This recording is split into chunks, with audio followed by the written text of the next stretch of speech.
Muito bem, vamos dar continuidade ao nosso estudo de Judas. Nosso estudo em Judas. Já demos um panorama na aula passada de toda a carta e vamos retomar esse panorama, eventualmente, né? Falando sobre o todo. Só para aqui. A gente vai eventualmente voltar para esse panorama, mas vamos então passar o comecinho da carta e realmente tratando parte por parte. Eu tentei colocar em cores diferentes e colocar alguns destaques para a gente entender quando ele fala das pessoas lá e quando dá os exemplos, né? Mas vamos começar então. Judas, servo de Jesus Cristo e irmão de Tiago, aos chamados, amados em Deus Pai, guardados em Jesus Cristo. A misericórdia, a paz e o amor vos sejam multiplicados. Amados, quando empregava toda a diligência em escrever-vos acerca da nossa comum salvação, foi que me senti obrigado a corresponder-me convosco, exortando-vos a batalhardes diligentemente pela fé uma vez por todas, que uma vez por todas foi entregue aos santos. Esse é o nosso texto. Vamos orar? Nós te louvamos, Senhor, pela tua palavra, te louvamos porque o Senhor pode nos ajudar a entendê-la, pode nos ajudar a entender como isso se aplica às nossas vidas. E pode trabalhar em nossos corações para que, de fato, mudemos aquilo que precisamos mudar para a tua glória. Em nome de Jesus. Amém. Bom, esse é o nosso texto. A gente já falou um pouco, eu vou retomar os pontos principais. A primeira coisa é que há um consenso de que esse Judas, ele é o irmão de Cristo, irmão por parte de mãe, de Maria, né? E não que Maria tivesse tido outro marido, mas Jesus Cristo, ele nasceu por obra do Espírito Santo. Então, ele não teve um pai humano, mas foi concebido pelo Espírito Santo. E os outros irmãos de Jesus foram concebidos normalmente através do relacionamento entre José e Maria. Então, mas esse é um irmão de Cristo. Nós falamos um pouco sobre a ideia de que,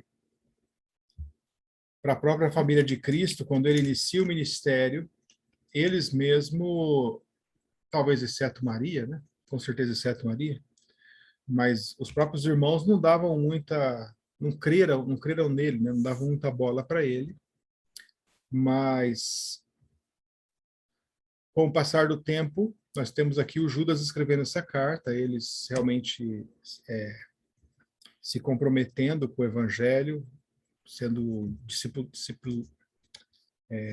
de Cristo, né? E aqui nós temos Judas que nem ao menos ele se denomina irmão de Cristo.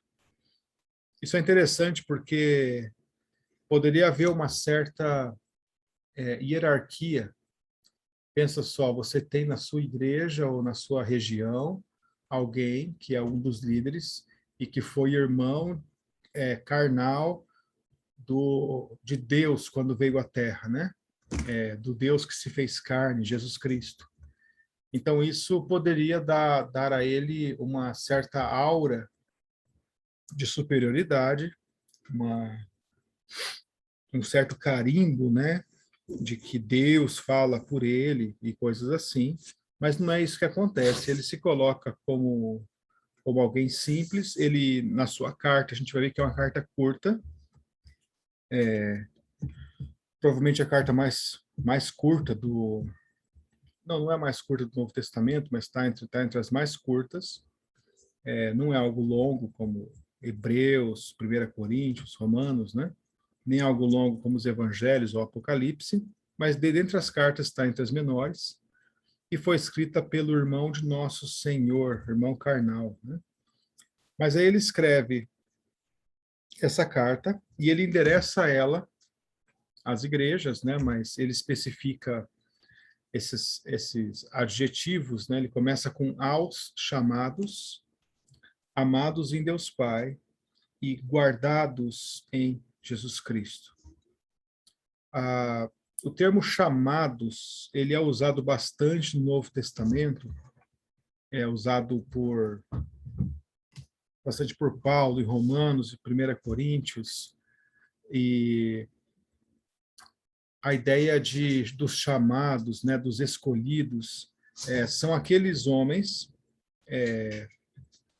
e mulheres que Deus, na eternidade passada, decidiu derramar sobre eles a graça, de modo que eles, por vontade própria, estariam longe de Deus, mas Deus os chama, e assim como Jonas, que a princípio tenta fugir de Deus, e Deus vai atrás dele, mesmo que for na barriga do peixe, esses homens, então, eles vão se render a Cristo, né? Eles são chamados. Os amados em Deus Pai, a esses chamados, Deus tem um relacionamento especial, ou seja, Deus os ama de um modo a ponto de ter dado o filho dele para morrer no lugar desses, né? E também guardados em Cristo Jesus. É aquela ideia de Cristo, né? Que todo aquele que o Pai me dá, esse virá a mim, e o que vem a mim eu jamais lançarei fora. Todo aquele que é um chamado de Deus, um amado por Deus, ele também é guardado por Deus, guardado por Cristo. Ele tem o selo do Espírito Santo, que é o penhor da herança, né, a garantia da herança. Então, a Trindade toda opera na vida dele para que ele, por ocasião da morte, ele vá para os céus e esteja para sempre com Cristo. Então, é para essas pessoas que Judas está escrevendo. Ele não está escrevendo para liderança, para pastores, presbíteros, diáconos, etc., apesar de estar também escrevendo para esses, mas ele endereça sua carta às pessoas da igreja, aos salvos, a quem ele poderia chamar simplesmente de salvos, mas ele se refere a eles como chamados, amados em Deus Pai e guardados em Cristo Jesus. Nós não deveríamos ter qualquer vergonha ou receio de olhar para uma pessoa que serve a Deus de fato, que tem entregue sua vida a Ele e está andando com Deus, né? De dizer, ó, esse é um chamado de Deus, né? Essa pessoa é chamada por Deus, esse é um amado de Deus, Deus o ama, né? É alguém que é guardado por Cristo Jesus, de modo que quando essa pessoa, então, de alguma forma nos deixa, existe a certeza por parte de todos de que ela andava com Deus aqui na Terra, assim como Enoque andou com Deus, por isso ela continua no mesmo passo, né? Andando com Deus. Mas aí ele pede a eles, né? Ele faz essa introdução, pedindo, desejando a eles que a misericórdia, a paz e o amor sejam multiplicados sobre eles, né? É interessante isso. Teoricamente, você olharia para os chamados, né, os amados de Deus e tal, e não usaria a palavra misericórdia porque é um elemento do qual eles não precisam, né? Misericórdia é para os fracos, é para aqueles que merecem a morte, merecem a punição, o castigo. E quando fala para eles que a misericórdia vos seja multiplicada, a ideia é que esses chamados de Deus, amados de Deus Pai, eles também têm suas caídas, vamos dizer, eles não são perfeitos, embora eles queiram de todo o coração servir a Deus e andar com Ele o tempo todo, mas eventualmente eles falham e eles então clamam a Deus pela misericórdia e Deus os atende, né? Como diz o Antigo Testamento, né? As misericórdias do Senhor são a causa de não sermos consumidos, né? Ele deseja também para eles paz, e isso tem a ver com, eu acredito que num contexto mais de paz com os irmãos, né? Paz com Deus. E também ele deseja para eles que o amor seja multiplicado. Quando o amor é multiplicado, isso é visto então nas obras. Sempre que você vê a palavra amor no Novo Testamento, cedo ou tarde aparece a ideia do amor operoso ou operante, o amor que opera, e é esse o amor que Deus quer para as nossas vidas, é o amor que dá, o amor que oferece, né, que cede. Então essa é a ideia do amor que ele está colocando aqui. Então ele faz essa introdução, ele usa esses três termos, chamados, amados, guardados, ele cita esses três elementos que devem ser multiplicados sobre eles, misericórdia, paz e amor, e assim, então, ele conclui o seu preâmbulo, né? Indica o seu destinatário e começa a carta a partir daqui. E a gente vai tentar abordar esse texto hoje um pouquinho dele, não muito, mas um pouco. Então, amados, quando empregava toda diligência em escrever-vos acerca da nossa comum salvação, foi que me senti obrigado a corresponder-me convosco, exortando-vos a batalhar diligentemente pela fé que uma vez por todas foi entregue aos santos. Então, Judas, ele talvez pegou a sua caneta, né, na época a sua pena, e ele foi começar a sua carta e ele estava empregando toda a diligência em escrever acerca da comum salvação. Então, quando eu imagino isso, eu estou imaginando ele já escrevendo vários versos, colocando um embaixo do outro, né? E tentando concatenar as ideias para a coisa ficar bonita, né? Fazendo o seu rascunho ali, estava escrevendo, ele estava empregando toda a diligência para fazer isso, para escrever sobre a nossa comum salvação. Então, ele estava ali escrevendo e aquela agulha ali apertando ele, perturbando ele. Judas, talvez não seja a hora. Eu lembro mais ou menos disso, de uma vez, não sei se foi a Tabé que me contou disso, ela está aqui me assistindo, então ela pode me corrigir sobre essa questão. Mas vou usar o exemplo dela. Né? Ela chegou numa igreja e era Natal, então o pastor da igreja se levantou, foi pregar, e ele pregou sobre os nomes de Deus. Foi você ver? Não foi. Acho que foi a tia Silvia, então. Deve ser a tia Silvia. Eu lembro que isso chocou, né? Foi uma tia minha.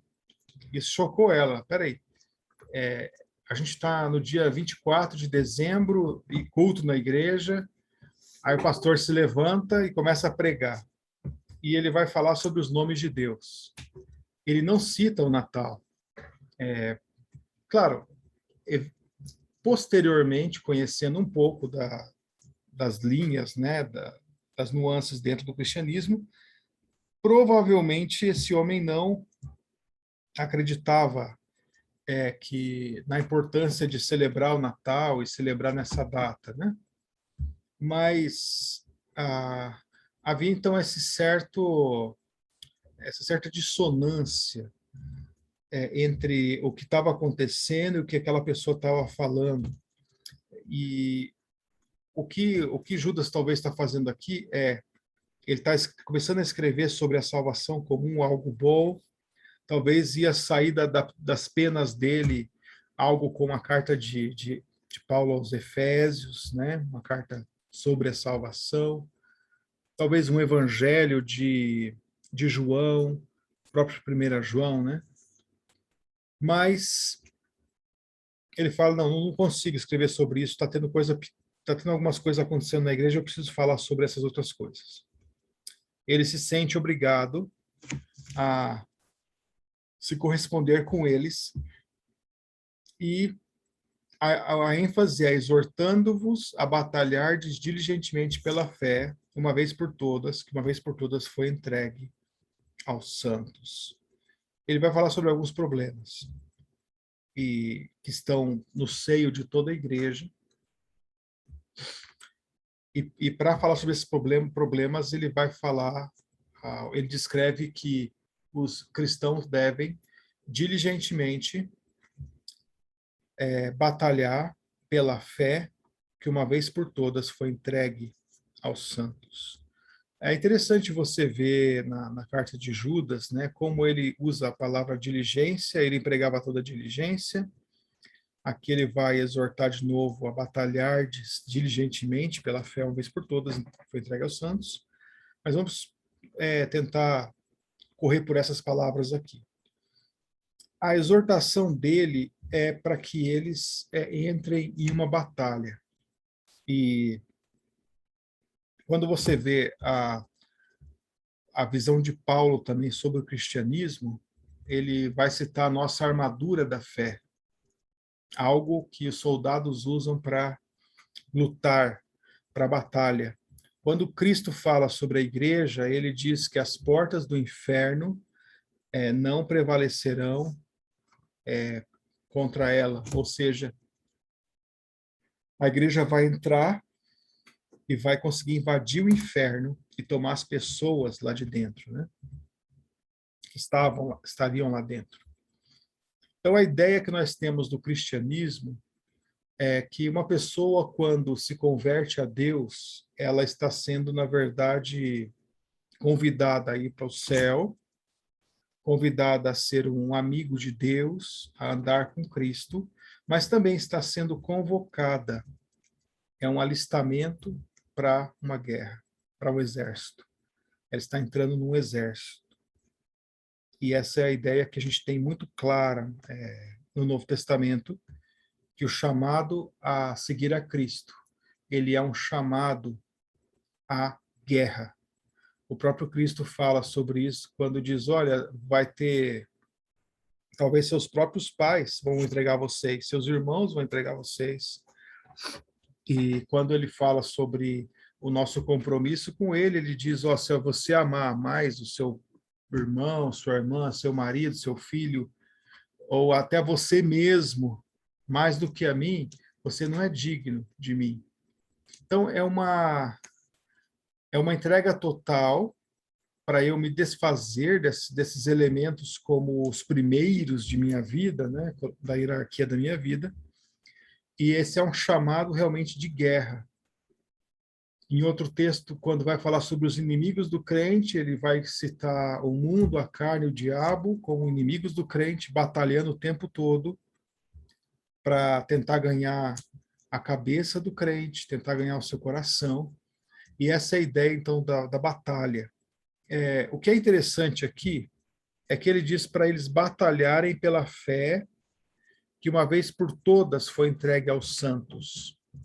Então, quando ele fala sobre essa batalha, né, o objeto dessa batalha, ele vai dizer que é a fé. Fé é o conjunto de doutrinas sobre Deus, sobre quem é Deus, sobre o que ele faz e sobre qual a vontade dele para a minha vida. Isso é fé. É tudo que se pode crer acerca de Deus.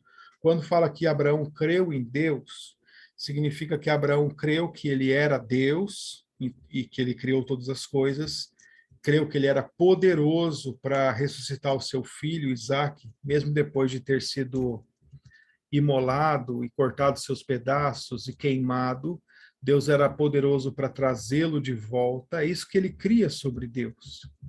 Ele cria que ele deveria ter uma obediência pronta quando Deus o chamasse, e tudo que ele cria sobre Deus, ele chegava nesse conjunto chamado fé.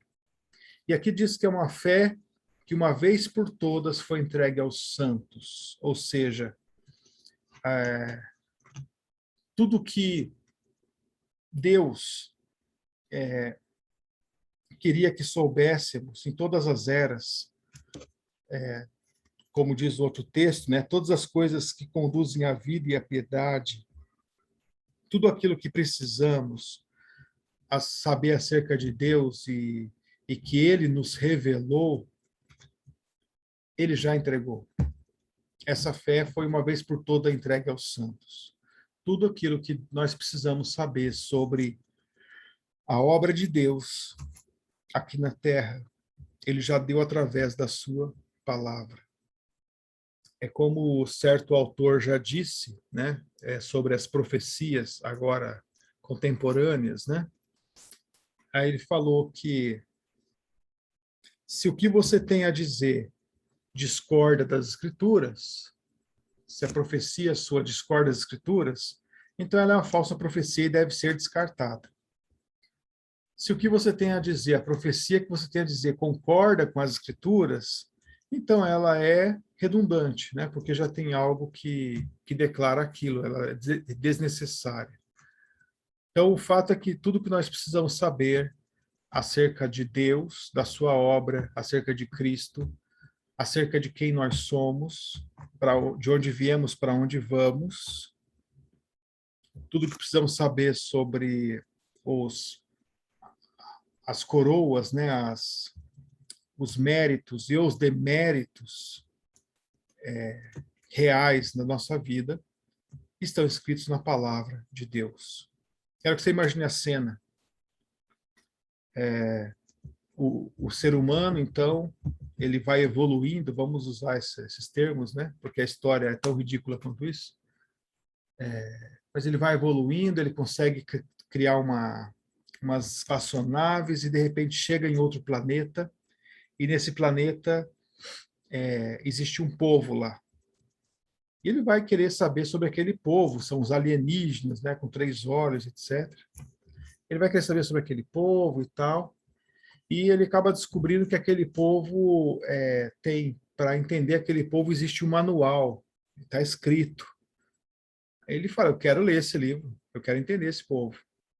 Ah, mas ele está escondido, ele fica em tal lugar, tem várias senhas. Então, o ser humano, como é curioso, ele vai procurar cumprir todos os requisitos para conseguir chegar nesse livro, para entender aquele povo, quem afinal são eles, de onde eles vieram, né, e tal. E com respeito a nós, esse livro é a Bíblia. Ele não está escondido embaixo de algum monte, embora haja Bíblias escondidas, mas ele está perto de cada um de nós, porque agradou a Deus que assim o fosse. Então, essa é a Bíblia. Nós temos nas nossas mãos o manual perfeito, completo, de tudo aquilo que precisamos saber sobre quem Deus é, quem nos criou, quando fomos criados, como fomos criados, qual o propósito das nossas vidas, qual é o alvo das nossas vidas, o sentido da vida, né, e para onde nós vamos. Então, esse é o livro. Essa é a fé que foi entregue uma vez por todas aos santos. O que me chama a atenção aqui é o seguinte. Quando você pega esse livro e dá uma pausa aqui, né? Dá um ponto. Quando você fala sobre isso, o que te vem à mente? Qual seria a continuação do texto? Sobre o que Judas falaria? Talvez ele diria, eu vou exortar vocês a batalhar diligentemente pela fé, uma vez por todas foi entregue aos santos, e ele provavelmente mencionaria algumas doutrinas que estão na fé, né, nesse compêndio de doutrinas, e ele falaria sobre algumas das doutrinas que têm sido violadas, e qual é a ideia correta sobre essas doutrinas. Vou dar um exemplo. Tem um livro, eu tenho ele aqui, estou olhando para ele agora, que chama Os Fundamentos. E ele descreve, no começo do século XX, algumas das batalhas que tiveram acerca das doutrinas, talvez da fé, uma vez por todas entregue aos santos, né? E ele vai colocando diversos artigos que foram escritos para mostrar qual qual é a crença correta, ortodoxa nessas doutrinas, por exemplo, nascimento virginal de Cristo, a inerrância das Escrituras, e entre outras, né? Então, talvez a sua ideia fosse essa, que Judas começasse a abordar alguma doutrina específica que estava sendo adulterada de alguma forma. Mas não é esse o caminho que ele escolhe para percorrer, não é esse problema que está tirando o sono dele, impedindo ele de escrever sobre a comum salvação. O problema são pessoas. E são algumas pessoas. Ele vai citar bastante doutrina na continuação, mas o problema são pessoas. E ele começa a descrever: pois certos indivíduos se introduziram com dissimulação, os quais desde muito foram antecipadamente pronunciados para esta condenação. Homens ímpios, que transformam em libertinagem a graça de nosso Deus e negam o nosso único, soberano e Senhor, Jesus Cristo. Embora a essência, digamos, do que está sendo feito aqui, a essência, ela entre diretamente em atrito com o que esses indivíduos estão pregando, ou seja, esses indivíduos estão fazendo um pronto ataque à fé, uma vez por todas entregue aos santos. E o que Judas vai falar é contra esses indivíduos, para nós termos uma postura correta acerca desses indivíduos. E, obviamente, isso inclui termos uma compreensão correta sobre a doutrina. Mas ele termina a sua frase da fé uma vez por todas entregue aos santos e fala: pois certos indivíduos. E ele fala que eles se introduziram, ou seja, eles conseguiram entrar no seio da igreja, serem chamados de irmãos, ou até pastores, ou diáconos, estavam ali dentro como crentes, como todos, e eles se introduziram com dissimulação. O que é dissimulação? É você aparentar algo que você realmente não é. É aquela famosa ovelha na pele, ou lobo na pele de ovelha, né? Ele está tentando ali colocar uma camuflagem para se passar por algo que ele não é.